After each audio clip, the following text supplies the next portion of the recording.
Salut, je te retrouve aujourd'hui pour te parler des 5 trucs qui me font du bien quand moi, je ne vais pas bien. Pour te mettre un peu de contexte, je t'ai fait une vidéo il y a quelques semaines où je te raconte que en septembre 2024, j'ai fait un burn-out. Je te mettrai le lien dans la description. Au moment où j'enregistre, on est mi-avril 2025. Moi, je pensais que j'étais en train de me remettre de ce burn-out et je me disais, oh là là, je mets du temps à me remettre. J'avais pas du tout pris la mesure, encore une fois, du fait que un burn-out, ouais, ça prend méga de temps, en fait. Et d'ailleurs, j'ai appris, on m'a dit qu'en moyenne, les personnes qui étaient salariées se faisaient arrêter, étaient en arrêt de travail pendant 14 mois quand ces personnes faisaient un burn-out. Bon, moi, autant te dire que j'ai pas pris 14 mois, j'ai pris 3 mois.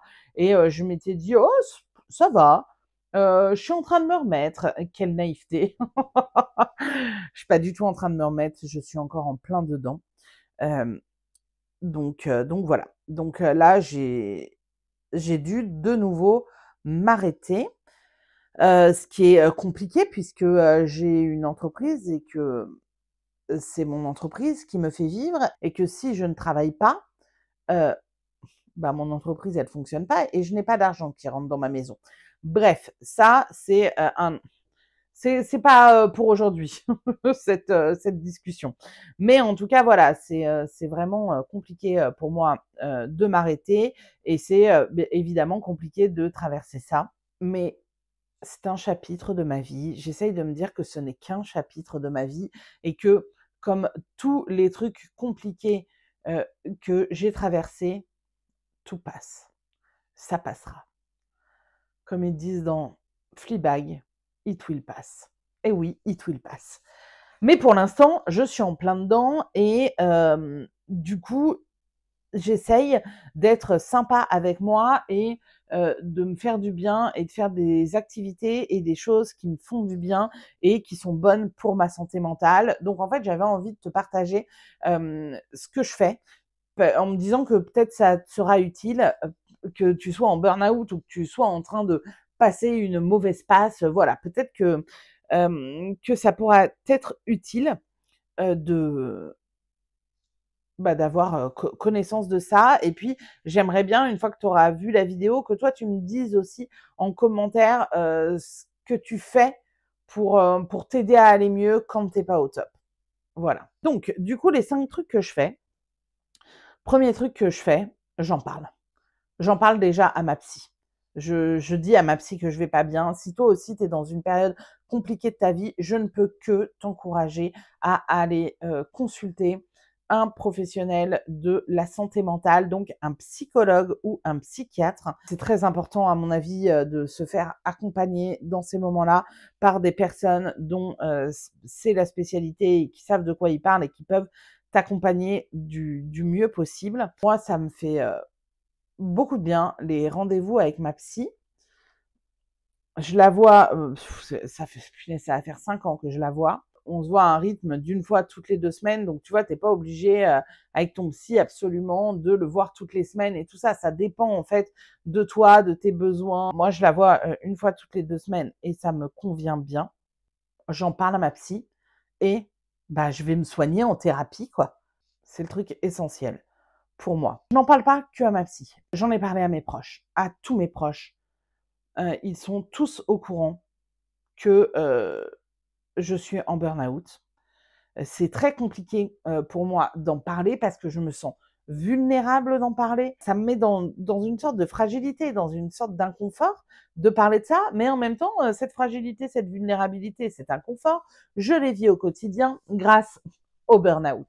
Donc du coup, moi j'ai décidé d'en parler à mes proches. Pourquoi? Parce que je pense que c'est important que les personnes autour de moi aient les clés comprendre hem pour comprendre ce que je traverse et peut-être pour comprendre certaines de mes réactions en ce moment, un peu mon état d'esprit du moment et tout ça. On a souvent l'impression que les autres, ils vont voir qu'on va pas bien et de se dire: «Ah mais je vais pas bien, ça se voit». Mais non, en fait, ça ne se voit pas. Pourquoi? Parce que, chacun est obnubilé par, ses propres soucis, sa propre réalité et tout ça et en fait, moi, je pense qu'on ne peut pas en vouloir aux autres de ne pas voir qu'on ne va pas bien. Et puis les autres, ils sont pas dans notre tête et ils peuvent pas deviner ce qui se passe dans notre tête. Je pense que c'est très important d'en parler, parce que, ben, parce que déjà, c'est important de libérer la parole sur ces sujets et que, et c'est ce que je fais aussi en faisant cette vidéo, et que en fait, si moi je dis que je vais pas bien, si moi je dis que je fais un burn-out, et ben, j'autorise, quelque part les c'est pas que j'autorise, c'est que je normalise le fait d'en parler, et du coup, et de parler du fait que parfois on a une santé mentale, vacillante ou fragile, et en fait, d'en parler, je crois que ça, bah, que ça le normalise et que ça le valide pour les autres, et qu'à un moment, ben, si les autres, ils traversent quelque chose de similaire, peut-être ils se rappelleront que moi j'en ai parlé et qu'eux, ils peuvent le faire aussi. Et je me dis que mon fils qui me voit parler de ça, bah, en fait, il se dit que lui aussi, il peut parler des moments compliqués, qu'il traverse ou qu'il traversera. Voilà, donc en fait, ça, c'est, une première chose, et puis bon, bah, ça, c'est tourner vers les autres, mais tourner vers moi, à quoi ça me sert d'en parler? Et ben, ça sert aussi à activer le soutien des autres. Et en ce moment, j'ai grandement besoin de soutien, de mes proches, que, ce soit, au niveau, émotionnel, ou que ce soit au niveau, voilà, peut-être matériel et tout ça. Donc du coup, ben, j'en parle et ça me permet, de recevoir, le soutien en retour, et de me sentir moins seule en retour, et le fait, de me sentir entourée, c'est, ben, déjà ça m'émeut d'en parler, mais c'est très, très précieux. Le fait de savoir que je ne suis pas seule à pendant que je suis en train de traverser ça, et qu'il y a, plein de personnes vers qui je peux me retourner si ça va pas. Que, si ça va pas, je peux décrocher mon téléphone et j'ai 5, 6, 7, 8 personnes que je peux appeler.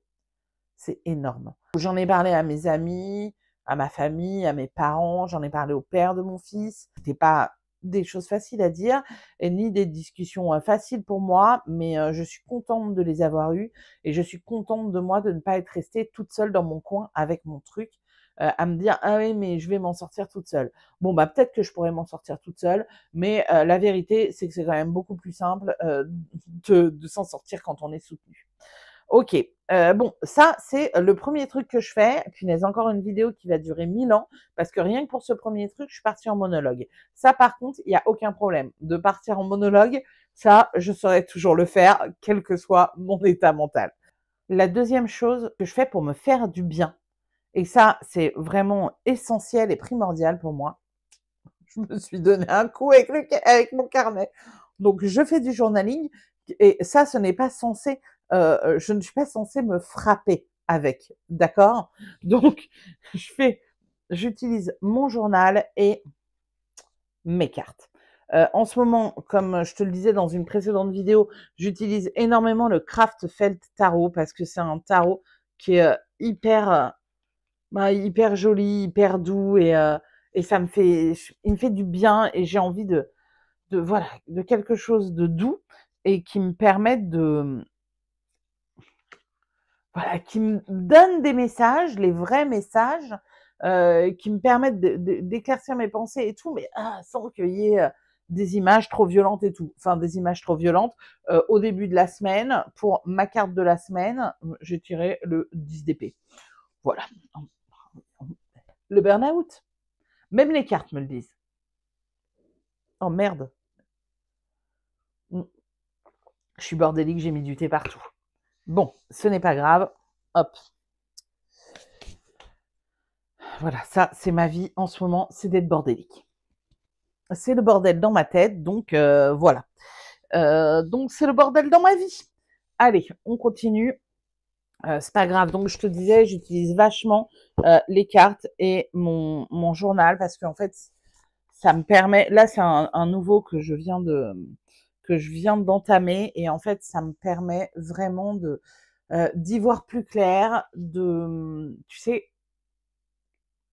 moi, quand je vais pas bien, j'imagine que c'est pareil pour toi.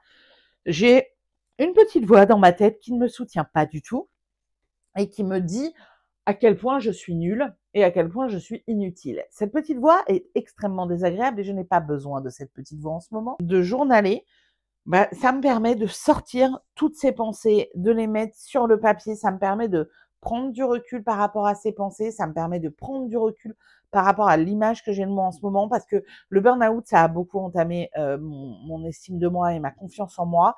Et du coup, j'essaye, voilà, le fait de mettre ça sur le papier, de mettre tout ça sur le papier, comment je me sens et tout, ça me fait du bien. C'est comme faire, je sais plus qui disait ça, c'est comme faire une douche de cerveau en fait, de faire du journaling et voilà, ça me fait beaucoup de bien. Alors quand j'ai du mal, en fait à y voir clair et quand je me sens dans une confusion mentale, bah, je peux utiliser les cartes pour, faire, comme un dialogue avec les cartes et voilà et ça m'aide à à écrire et voilà. C'est pas clair du tout cette histoire. Mais bon, j'espère que tu as compris. Donc je peux m'aider des cartes ou je peux ne pas m'aider des cartes et journaler juste comme ça. Mais en tout cas, vraiment, cet outil-là, qui a l'air de rien. C'est quoi? C'est un carnet, un stylo. Mais en fait, en ce moment, mais ça m'aide de ouf à, ça m'aide de ouf à aller mieux.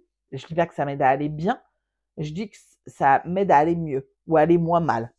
Et en fait, ce que je fais, c'est que le matin, quand je me réveille, avant que mon fils soit réveillé et tout, ça, je fais ça depuis à peu près 1 mois ou 1 mois et demi, j'écris mes gratitudes.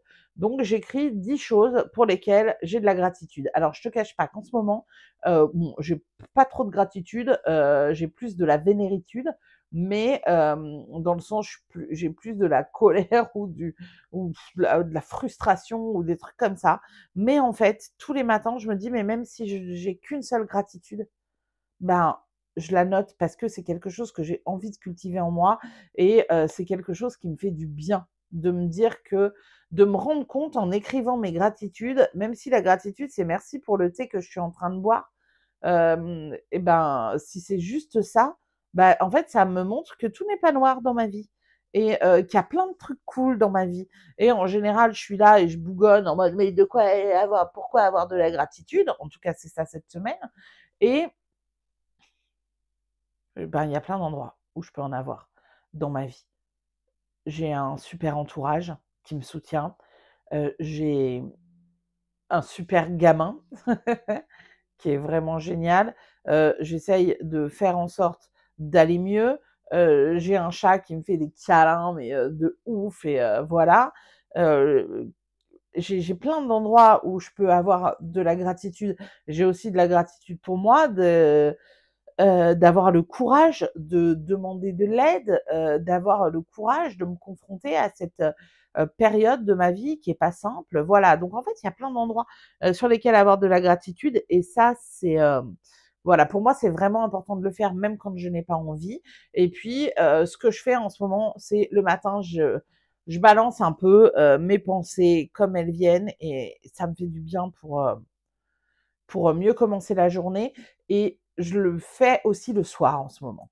Voilà, après un truc de journaling, si toi t'en fais et si tu as envie d'en faire, tu pas obligé de t'imposer un truc: «Il faut que je fasse absolument le matin comme Caro elle a dit ou le soir comme Caro elle a dit». En fait, tu fais comme tu veux, tu fais quand tu veux. Il y a des moments, moi, je ne m'impose pas. Ça veut dire en ce moment, ça me fait du bien de le faire, mais si un matin, j'ai pas envie, d'écrire ou j'ai pas le temps, parce que, je dois emmener mon môme à l'école ou alors un soir, j'ai pas envie, beh, je le fais pas et puis, c'est pas grave, tu vois? Le but, c'est pas de me rajouter une injonction, et de me forcer à faire quelque chose. Le but, c'est de me faire du bien. OK, je passe à la suite. Un autre truc que je fais, pour me faire du bien, c'est que quand j'ai fait mon burn-out en septembre 2024, au mois d'octobre, j'étais là, j'avais envie de rien, je savais pas quoi faire et tout et je me disais: «Mais ce serait bien quand même que je fasse un truc et que je me sente un peu, pas productive, mais que je crée quand même quelque chose» parce que, la créativité, c'est vraiment quelque chose d'hyper important pour moi. Donc, ce que j'ai fait, c'est que j'ai demandé à ma mère de m'apprendre à tricoter et oh là là, mais ça a fait un bien à ma santé mentale de ouf. En fait, les activités manuelles, mais ça fait tellement de bien. Là, attention, pavé dans la mare, hein. Ça se trouve, tu es là et tu dis: «Bah, ouais, Caro, en fait, c'est trop évident ce que tu es en train de dire». Bah, peut-être, mais en tout cas, pour moi, ça ne l'était pas et je reviens à des trucs, beaucoup plus, basiques et terre à terre. Donc déjà, bah, ma mère, elle m'a appris à tricoter et voilà et ça, c'est ça me sauve, quoi. Donc là, j'ai déjà montré dans un autre vlog, je suis toujours sur mon écharpe, oh, mais que je kiffe, mais tellement. Là, je vais bientôt la terminer. Regarde, on va pouvoir faire 2 beaux tours avec, là. Oh là là. Oh, elle va être si tout doux. On est au printemps, je la mettrai que cet hiver, enfin, que cet automne, je pense, mais c'est pas grave. Et là, tu vois, il me reste, en fait, elle est en pointe, cette écharpe. Elle est où? Tu vois, ça fait une pointe au bout, là, comme ça. Et donc là, voilà où j'en suis et il me reste juste à refermer la pointe. J'ai plus beaucoup de taf dessus, je suis dessus depuis 4 mois, mais en fait, ça me fait tellement de bien de faire ça. C'est très apaisant. Il y a des moments, je le fais en écoutant des vidéos YouTube ou quoi, puis il y a des moments, juste je fais ça et je mets rien dans mes oreilles et juste je profite de ce truc un peu hypnotique et très, très apaisant. Donc vraiment, c'est, j'adore. Il est pas droit du tout ce cadre. Attends. Bon, pas grave, on va pas se prendre la tête. Allez, c'est pas grave.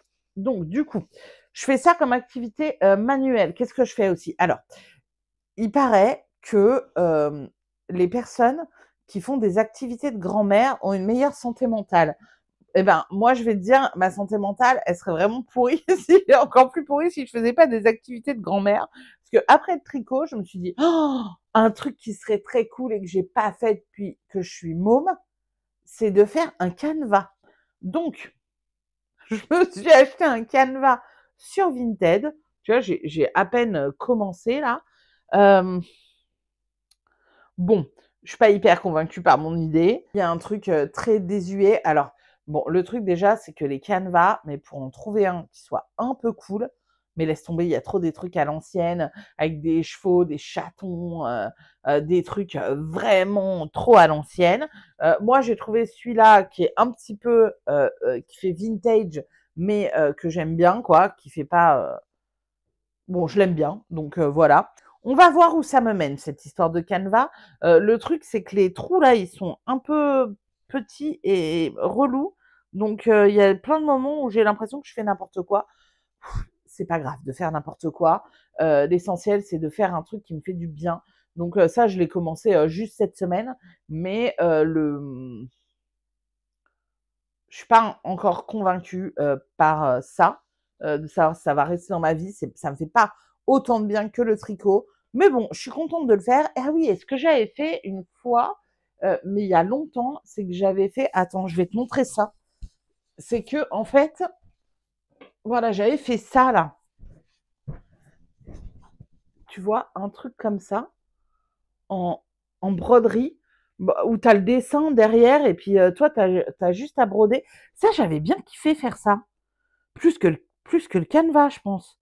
Peut-être que je referai un truc comme ça à l'occasion, voilà. J'ai mis des activités manuelles et du coloriage. J'ai acheté pour mon fils et moi ces 2 coloriages trop pitchounets là. Ce qu'on fait, c'est on prend donc il y a celui-là là. Attends, comment ça s'appelle? Ça s'appelle Girl Moments et tu as celui-là qui s'appelle Cat Moments. Et du coup, ça, je les ai vus sur la chaîne de Marinosaure. C'est sur cette chaîne-là que je les ai vus. Donc, en fait, ce qu'on fait, c'est qu'on se cale avec mon môme. Alors, à la base, on avait chacun le nôtre, mais maintenant, il veut toujours colorier sur le mien. Donc, en fait, maintenant, ce qu'on fait, c'est qu'on fait le même coloriage en même temps et on écoute ou un podcast de Mortel Adèle parce qu'il adore ça, ou on papote. Enfin voilà, c'est un moment qu'on partage ensemble, mais le coloriage, ça a l'air tout con, mais c'est très très apaisant. Ça, c'était donc la troisième chose. Je fais beaucoup plus d'activités manuelles qu'avant, que c'est une façon de m'ancrer, voilà, c'est pas que ma tête qui travaille. Ensuite, un autre truc que je fais, le 4e truc, c'est que j'ai ramené beaucoup de jeux dans ma vie depuis le mois de septembre, depuis que j'ai fait, mon burn-out. Déjà, avec mon môme, on fait beaucoup plus de jeux de société qu'avant et ça, c'est trop cool. Il y a, voilà, on j'essaye de ramener, du jeu. Hier, on est allé jouer au baby-foot, chez des voisins. On fait des jeux de société ensemble et ça, c'est vraiment trop cool parce que c'est un moment qu'on partage et c'est un moment qui me fait du bien et où il y a pas d'enjeu, on est vraiment dans le moment et tout et moi je m'étais, privée beaucoup de jeux dans ma vie, hem pourquoi? Bon, ça, c'est un autre débat, on va pas rentrer là-dedans, si on veut pas une vidéo qui fait encore 1000 heures. Mais en tout cas, j'ai vraiment réintégré le jeu dans ma vie à partir du mois de septembre et pour mon anniversaire en novembre, j'avais demandé à mes parents de m'offrir une Switch et ça, c'est cool aussi. Moi, j'avais très peur en fait en achetant, en ayant une Switch, de passer, tout mon temps à jouer et vraiment d'être comme dans une fuite en avant dans les jeux vidéo parce que c'est des choses qui ont pu, m'arriver et ça peut faire partie aussi de mon tempérament. En fait, non. Je me sens très bien avec, ma Switch, j'y joue quand j'ai envie, c'est cool, enfin voilà. Donc j'ai ramené, du jeu dans ma vie et avec le jeu, bah, j'ai ramené de la légèreté, de l'insouciance, un truc de l'enfance qui est cool, et voilà et j'ai l'impression que de jouer à des jeux de société ou à des jeux vidéo, ben, ça répare un truc en moi. Donc voilà, ça je trouve ça cool. Le 5e truc que je fais pour aller mieux, mais en vrai c'est un truc qui est tellement ancré en moi depuis toujours, c'est pas une nouveauté, mais je l'ai toujours fait, je bouquine. Tous les jours, je lis. Tous les soirs, avant de m'endormir, je lis. En fait, je lis pas mal dans ma vie. Ça a fait partie de mon rituel, mais depuis que je suis ou enfant ou ado, c'est de lire dans mon lit avant de m'endormir. Je vais te montrer ce que je lis là en ce moment. Je pourrais pas te dire ah oui j'ai lu tel bouquin qui était absolument top dernièrement et je te le recommande à fond. Euh, Là j'ai pas vraiment de recommandation. Je pense que j'avais dit dans une autre vidéo que en gros les bouquins que j'ai kiffés et qui m'ont grave aidé dans la première période de mon burn-out, il y a eu, pardon, je ne vais plus me rappeler comme ça de tête du nom des autrices, mais bref, il y a eu L'été de la sorcière, euh, le, le goûter du lion et La maison au sortilège. Si tu n'as pas lu ces livres, je te conseille vraiment de les lire, c'est top. Donc voilà, là, j'ai pas lu depuis des choses qui m'ont renversée, mais c'est pas grave. On peut pas être renversé tout le temps par nos lectures. Et puis, je t'avoue que depuis qu'en février ou début mars, j'ai fini le tome 7 de Harry Potter, qui était mais si bien que je n'avais jamais lu et que j'ai surkiffé, bah en fait, j'ai un peu du mal à kiffer autre chose. D'habitude, je lis sur ma liseuse. Mais là, je m'étais acheté un petit bouquin à la librairie. Je viens de le commencer, hein, tu vois, vraiment, on est au début. Et ce livre s'appelle L'odeur des clémentines grillées de... c'est un roman coréen, je crois, oui. Et donc, je vais essayer de ne pas abîmer le nom de l'autrice, ou je crois que c'est une autrice, Lee Do-woo. Et en fait, écoute, je te lis le résumé. Après un burn-out, comme c'est bizarre, Ewan quitte Séoul pour regagner son village natal perdu dans les montagnes.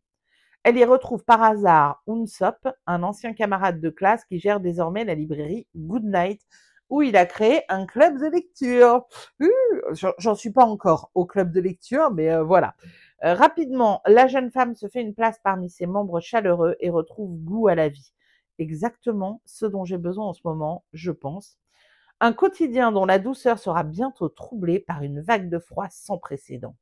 Et la neige aura beau recouvrir le paysage, les secrets du passé comme les sentiments ne tarderont pas à refaire surface. Ta, ta, ta. Donc voilà, écoute, j'ai commencé ça. Et bouquiner, c'est vraiment un truc qui me fait tout le temps du bien. Ça permet de ralentir, ça permet de s'évader. C'est des moments qui sont vraiment doudous pour moi et qui participent vraiment à mon bien-être et à ma santé mentale. Et aussi, là, j'ai commencé à lire. Bon, je suis pas hyper enflammée pour l'instant, mais mon fils adore One Piece. Donc, j'ai commencé à lire le premier tome de One Piece en me disant que si j'accroche, ben, ce sera cool qu'on partage cette lecture. Pour l'instant, j'accroche pas de ouf, donc je me dis que je vais peut-être pas m'envoyer, 120 tomes d'un manga sur lequel j'accroche pas. On va voir. Je vais déjà jusqu'à la fin du tome 1 et puis après on verra, mais déjà c'est cool de pouvoir en parler ensemble.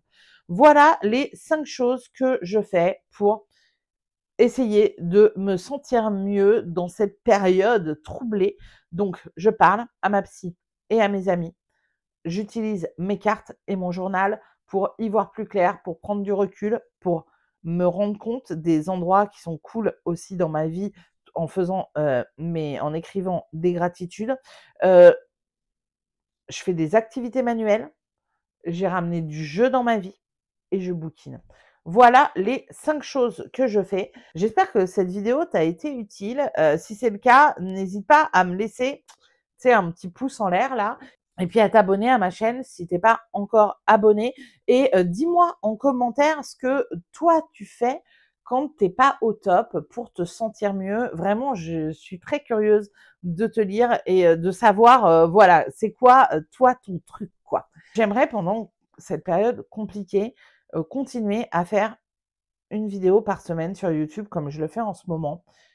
Je vais essayer de le faire. C'est quelque chose aussi qui me fait du bien. Je me dis que peut-être ça peut être utile de partager, tout ça. Donc je vais voir. Je vais essayer de le faire, mais je me mets pas de pression. Donc je te dis peut-être à la semaine prochaine. Salut.